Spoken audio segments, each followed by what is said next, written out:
मेरी दादी मेरे लिए सबसे दयालु इंसान है और मैं उनके बताए कुछ किस्से साझा करना चाहता हूँ। हम इंग्लैंड से हैं।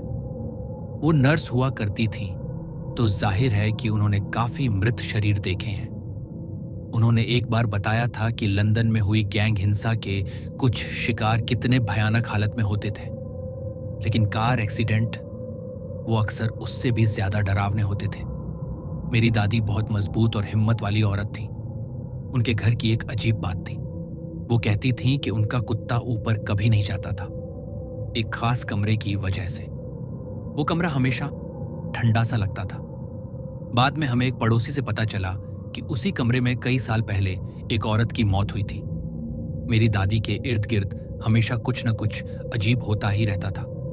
एक रात मेरी दादी अस्पताल में देर तक काम कर रही थी, कुछ डॉक्टरों के साथ।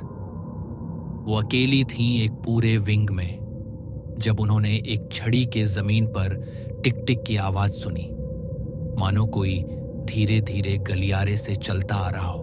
पहले तो उन्होंने ध्यान नहीं दिया। वहां एक बुजुर्ग औरत भर्ती रहती थी जो हमेशा चलने पर अपनी छड़ी पटका देती थी। लेकिन अगले ही पल दादी को याद आया, वो औरत तो पिछले हफ्ते ही मर चुकी थी। फिर भी आवाज जारी रही, टिक टिक टिक। दादी ने घबराकर गलियारे की लाइट्स जलाई। कुछ नहीं था, कोई नहीं।